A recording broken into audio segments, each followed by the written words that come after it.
হ্যাঁ, অসংখ্য ছেলে পেলে, বললাম না আজকে বাবা তোমরা অগণিত ছেলে, তোমরা মনে করছো তোমরা অনেক সুখে আছো, কারণ মা বাবা পারিবারিক বন্ধন থেকে তোমরা মুক্ত। অর্থাৎ তোমাদের বাবা আর তোমাদেরকে ফেরাইবার জন্য সাহস করে না, তোমাদের মা আর তোমাদেরকে দিনদার বানাবার ফিকির ছেড়ে দিছে, মহল্লার বাসী ছেড়ে দিছে, তোমাদেরকে ছেড়ে দিছে। বাপ, তোমরা এখন বন্ধুদের আড্ডায় ঘন্টার পর ঘন্টা, বাকি টাইম একাকী যখন হও সারা রাত মোবাইল। তার মানে তোমার কোনো মা নাই, বাবা নাই, অভিভাবক নাই, কেউ তোমারে রাগ দিবে, ডাক দিবে, কেউ তোমারে ফিরাবে। আপন ঘরে ঘুমায়, মা বাপ জীবিত, কিন্তু একটা দিন চোখের পানিও পড়ে না, বলেও না। আমার 365 দিনে আমার 16 বছরের ছেলেটা একদিনও ফজরের নামাজ পড়ে না। এত বড় জানোয়ার মুসলমানের ঘরে কেমনে ঘুমায় বেটা? এত বড় জানোয়ার কেমনে ঘুমায় মুসলমানের ঘরে?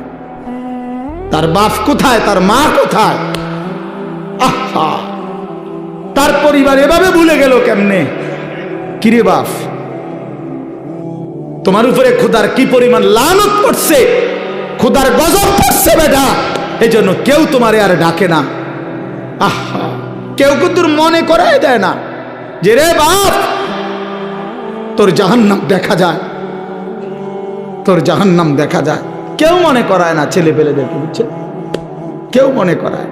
ওহো, সবাই তামসা দেখতেছে, চোখের সামনে আমাদের ছেলেরা নষ্ট হয়ে যাইতেছে, বখাটে হয়ে যাইতেছে, মসজিদে নামাজ চলতেছে, এক ওয়াক্ত নামাজ পড়ে না। কারো কোনো ফিকির নাই।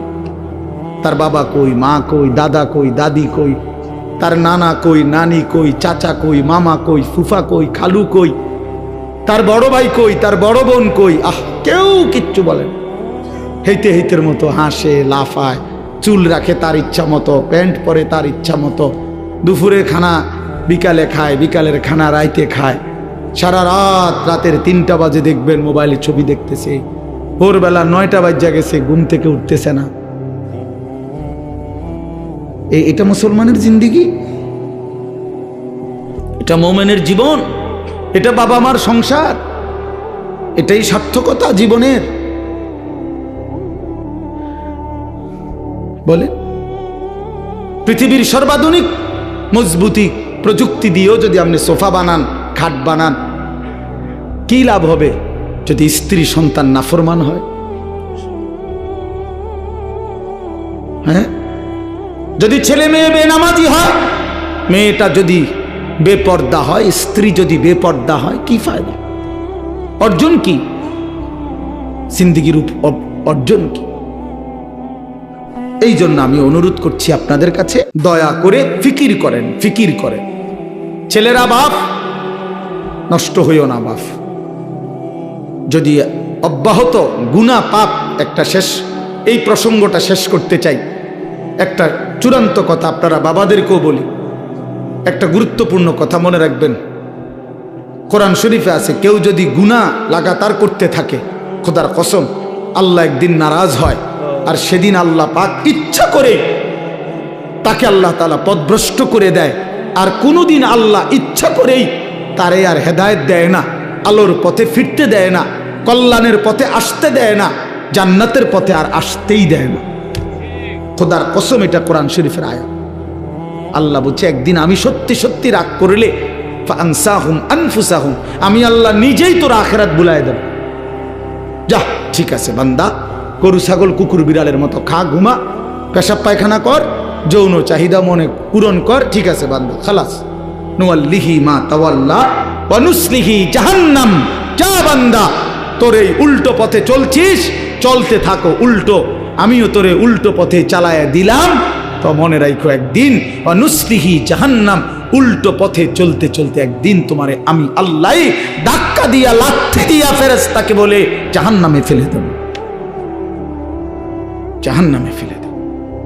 হ্যাঁ, কোরআন শরীফে আছে, আল্লাহ বলবে হাসরের ময়দানে ফেরেশতাদেরকে, ফেরেশতারা আমার নাফরমান বান্দাদেরকে খুজুহু ফাগুল্লু, ওদেরকে ধর, এই ফেরেশতা ধরো, আর ফাগুল্লুহু, বেঈমান বান্দাগুলো, নাফরমানগুলারে বাঁধো, টাইট করে বাঁধো, বান্ধার পরে বলবে সুম্মাল জাহিমা সাল্লু, এবার জাহান্নামের মধ্যে ছুঁড়ে মারো।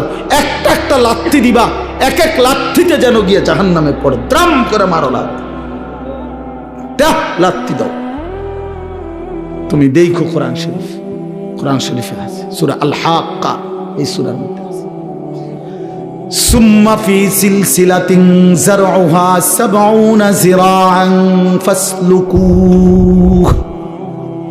ফেরেশতা যখন নাফরমানকে হাসরের ময়দানে বেঁধে জাহান্নামে লাথি দিয়া মেরে ফেলে দিবে, আল্লাহ তখন আবার বলবে জাহান্নামের ভিতরে ফেরেশতাদেরকে, আল্লাহ পুনরায় বলবে ফেরেশতারা আমার এই নাফরমান বান্দাকে জাহান্নামের ভিতরে ৭০ হাত লম্বা আগুনের শিকল দিয়া এবার আবার বাঁধো, আবার বাইদা ফাসলুকুহু, কুকুরের মতো কুত্তার মতো পুরা জাহান্নামে তারে ঘুরাও, আর সবার সাথে পরিচয় করিয়ে দাও তার নাফরমানি পাপগুলো কি কি।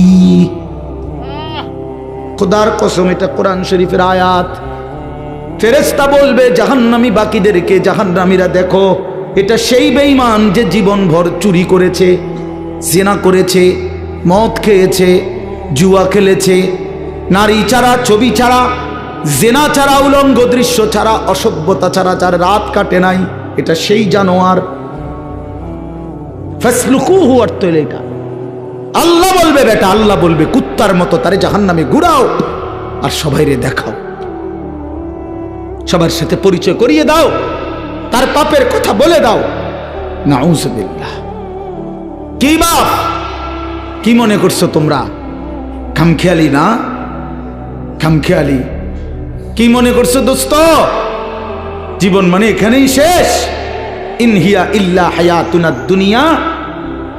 আল্লাহ কোরআনে বলছে কাফের বেঈমানদের বক্তব্য হলো জীবন মানে শুধুই দুনিয়া, নামুতু ওয়া নাহইয়া, এখানেই মৃত্যু, এখানেই জীবন। ওমা নাহনু বিমাবউসিন, আল্লাহ বলে আরে কাফেররা বলে আর কোনোদিন কোথাও উঠতে হবে না, হাসরের ময়দান হবে না। এটা তো কাফেরের কথা, বেঈমানের কথা। মুসলমান তো এই কথা ভাবতে পারে না, ভুলতে পারে না। ইমানদার না আমরা? তুমি না ভাইয়া মুসলমান, তো তুমি এক ওয়াক্ত নামাজ পড়ো না কেমনে বাপ? আল্লাহকে এমন ভোলা কেমনে ভুললা? আখেরাত এমন ভুলা কেমনে ভুলে গেলা? যেই বোন আজকে মা, যেই বিবি আজকে 20 বছর ধরে বেপর্দা, ওই বেপর্দা অসভ্য নারী, ওরে জিজ্ঞাসা করেন তুমি না মুসলিম নারী মা? এই বোন, তুমি না মুসলমান বোন, তুমি আল্লাহকে এইভাবে ভুলে গেলা কেন? মুসলমানের জন্য বেপর্দা হওয়া না হারাম? কথা বলেন না কেন? তো তুমি ভুলে গেলা কেন? কেমনে ভুলে গেলা? এই জন্য আমি অনুরোধ করছি আমরা প্রত্যেকেই ফিকির করেন, ইনসাফের সাথে ভাবে। ছেলেরা বাপ, আমি শক্ত কথা বলছি, আমি জানি আমি অনেক শক্ত করেই বললাম বাবা, আমি তোমার পরিবর্তন চাই, আমি তোমার জিন্দেগির সৌন্দর্য চাই। কিশোর নওজোয়ান, তোমরা যদি চরিত্রহীন হও, তোমরা যদি নারীর আসক্ত হও, মদ জুয়ার আসক্ত হও, তোমরাই যদি এক ওয়াক্ত নামাজ পড়তে মন না চায়, প্রিয় নওজোয়ান, আগামীর ইসলামের জন্য লড়বে কে? বলো বাপ, কালেমার জন্য লড়বে কে? ইসলামের জন্য জীবন বাজি রাখবে কে? তাইলে আমার নবী সাল্লাল্লাহু আলাইহি সাল্লামের সেই দাঁত ভাঙ্গা ইসলাম, তায়েফের রক্ত মাখা ইসলাম আমরাই আমাদের হাতে ফেলে দিলাম, আমরাই ছুড়ে দিলাম। আমাদের নবীকে আমরা বলে দিলাম আপনার তায়েফের রক্ত আমরা ভুলে গেছি, আপনার উহুদের দান দান শহীদ করা রক্ত আমরা ভুলে গেছি, আপনার সেই পেটে পাথর বাঁধা ক্ষুধার কষ্ট আমরা ভুলে গেছি। আমরা আপনাকে চাই না, আমরা ইহুদি খ্রিস্টান বেঈমান ফুটবল ক্রিকেটের খেলোয়াড় কিংবা মোবাইলের কোনো নারী নর্তকী তাকে নিয়েই আমরা পড়ে আছি। আহা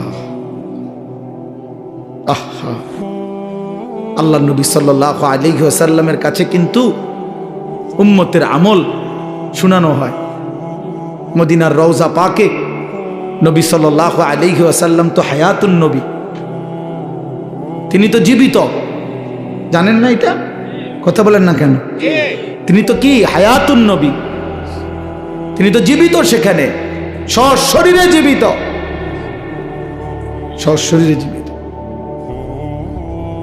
আমি তো রওজা পাকের সামনে যখন প্রথম গেছি জীবনে 2015 সালে, অনেকক্ষণ দাঁড়াইছিলাম আর এই তাকায়া অনেকক্ষণ পরে বলছি যে আপনি এখানে। আমি সেই ছোটবেলা থেকে নবী আপনার নাম শুনছি, কত লক্ষবার আমি আপনার দুরূদ পড়েছি, আর আপনি এখানে।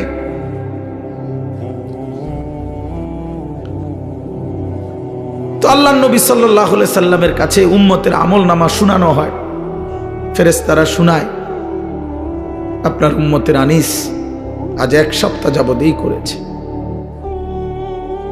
নবী সাল্লাল্লাহু আলাইহি সাল্লামের উপরে কেউ যখন দুরূদ শরীফ পড়ে, আল্লাহর নবী সাল্লাল্লাহু আলাইহি সাল্লাম বলেন সঙ্গে সঙ্গে ফেরেশতা ওই ব্যক্তির নাম এবং বাবার নাম সহ আমি রাসূলের সামনে পেশ করি, বিইসমিহি ওয়া বিইসমি আবিহি। ওই ব্যক্তির নামও বলে, তার বাবার নামও বলে, নবী সাল্লাল্লাহু আলাইহি সাল্লামের সামনে শোনানো হয়। তো আচ্ছা, মনে করেন আমার এই বন্ধু, ওনার নাম হলো হাফেজ মাওলানা আবু হানিফ ভাই। এখন কেউ মনে করেন আমার কাছে ওনার নাম খুব বলে আইসা আইসা, তো কোনো একদিন যদি 6 মাস পরেও 6 বছর পরেও উনি যদি আমার সামনে আইসা বলে যে হুজুর আমার নাম আবু হানিফ, তা আমি কি বলবো? আরে আপনি না, আপনার কথা আমি কত শুনছি, অনেকেই আপনার কথা বলে, বারবার বলছে। খোদার কসম, যেই উম্মত রাসূলুল্লাহ সাল্লাল্লাহু আলাইহি সাল্লামের সুন্নাতকে অনুসরণ করেছে, দুরূদ শরীফ পড়েছে, নবীজি সাল্লাল্লাহু আলাইহি সাল্লামকে অনুসরণ করেছে, তো তার নাম তো নবী সাল্লাল্লাহু আলাইহি সাল্লামের সামনে বারবার উচ্চারণ হয়েছে। হাসরের ময়দানে সেই উম্মত গিয়ে যখন নিজের আমলনামা নিয়ে বলবে ইয়া রাসূলুল্লাহ আমি আনিসুর রহমান, আল্লাহ নবী বলেন ও আচ্ছা তুমি, তোমার নাম তো ফেরেশতারা আমার কাছে প্রায়ই বলতো, আমি অনেক শুনছি তোমার নাম, অনেক আমি তোমার নাম অনেক শুনছি, আমি তো শুনছি তোমার নাম, তুমি সেটা। এই জন্য বন্ধু আমার, দোস্ত আমার, হাসরের ময়দানে তো রাসূলুল্লাহ সাল্লাল্লাহু আলাইহি ওয়াসাল্লামের সামনে আমলনামা দিতে হবে। সুপারিশ করবে না উনি, তো আপনি আমলনামা কাগজপত্র দিতেন না? মা কথা কয় না, সুপারিশের কোনো নিয়ম কানুন নাই, কথা বলেন না কেন? কোনো নিয়ম কানুন আছে কি না? তো আপনি আপনার ফাইল দিবেন না, ফাইল না দিলে সুপারিশ করবো কি? তা আপনি যখন নিজের আমলনামা দিবেন, আল্লাহ নবী সাল্লাল্লাহু আলাইহি সাল্লামের হাতে আমার বাপ, আমার নওজোয়ান নবী যখন চোখ বিলায় দেখবে 30 বছর সুদের লেনদেন, 30 বছর টানা মিথ্যাই বলেছে, 30 বছর ধরে প্রতিদিন গালিয়ে দিছে, 30 বছর ধরে তার স্ত্রী বেপর্দা, 30 বছর ধরে প্রতিদিন ঘরে রঙিন টেলিভিশনে নাচ গান, সিনেমা, নাটক, নর্তকীর ছবি চলছে, 365 দিনের একটা বছরে কোনোদিন ফজরের নামাজ পড়ে নাই। এগুলো কি আমল নামার মধ্যে লেখা থাকবে না? কথা বলেন না কেন? আল্লাহর কসম নবীজি, আমরা উর্দু কিতাবে পড়ছি, নবী তখন এরকম আমল নামা উম্মতের দেখে খোদার কসম নবীজি হাসরের ময়দানে চোখের পানি ফেলে দিবে, কাঁদবে, আর আল্লাহর নবী বলবে উম্মত আমি সেই নবী, 23টা বছর যে আমি তোদের জন্য কেঁদেছিলাম, এশার নামাজের পরে দাঁড়াইছি ফজরের আজান পর্যন্ত, এক দাঁড়ানোতে চোখের পানি ফেলছি, আর তোদের জন্য আমি আল্লাহর কাছে গুনাহ মাফ চাইছি। আমার হাত্তা তাওয়াররামাত কাদামাহু, আম্মা জান আয়েশা বলে অসংখ্য রাত নবীজি কাঁদতে কাঁদতে, দাঁড়িয়ে থাকতে থাকতে আমি আয়েশা দেখছি নবীজির 2টা পা মোবারক ফুলে ফুলে গেছে। আমি এত কাঁদলাম, তাইলে উম্মত কার জন্য? আমার তায়েফের রক্তে সারা দেহ রক্তাক্ত হয়ে আমার পায়ের জুতা আর পা রক্তে জমাট বাইদা গেছে, আমার জুতা আমি খুলতে পারতেছিলাম না, আমি ক্ষুধার কষ্টে পেটে 2টা পাথর বাঁধছিলাম, আমি উহুদের দান দান শহীদ করা রক্তে উহুদের জমিনে আমি পড়েছিলাম, আমার ঘরের চুলায় 3 মাস আগুন জ্বলে নাই। দোস্ত আমার, বন্ধু আমার, নবী জিজ্ঞেস করবে উম্মত এত রক্ত, এত চোখের পানি, এত ক্ষুধার কষ্টের আমার 23 বছরের বিনিময়ে এই আমল নামা? এই আমল নামা? তুমি না আমার শ্রেষ্ঠ উম্মত, আমি না শ্রেষ্ঠ নবী, তো আমি এই আমল নামা নিয়ে কেমনে মালিকরে দেখাবো? আমি কেমনে দেখাবো যে আল্লাহ আয় মাওলা এটা আমি শ্রেষ্ঠ নবীর শ্রেষ্ঠ উম্মতের আমল নামা, এটা কিভাবে দেখাবো? এজন্য আমরা এই কিতাবে পড়ছি উর্দুতে যে নবী তখন বলবে, উম্মত তুমি আমার এত বড় বেইজ্জতি কেমনে করলা? আজ হাসরের ময়দানে তুমি আমার উঁচা মাথা ছোট করে দিলা উম্মত। আমি তো এমনটা আশা করি নাই, আমি তো এমনটা আশা করি নাই। আমি তো 23টা বছর কোনোদিন ঠিক মতো খাই নাই, ঘুমাই নাই। আমি তো 23টা বছর দুয়ারে দুয়ারে ঘুরছি, কभी আরশ पर कभी फरश पर, कभी उनके दर कभी दर बदर, गमे आशिकी तेरा शुक्रिया मैं कहां कहां से गुजर गया। কই থেকে কই ছুটছি, কখনো হাটে, কখনো ঘাটে, কখনো মাঠে, কখনো বাজারে, কখনো একজনকে, কখনো 10 জনকে ধাক্কা দিছে। উটের পচা নারী বুড়ি আমার পিঠে চাপায় দিছে। আবু লাহাব আমারে গামছা দিয়া ধরে টাইনা কাবা ঘরের সীমানার থেকে টেনে বের করে দিছে।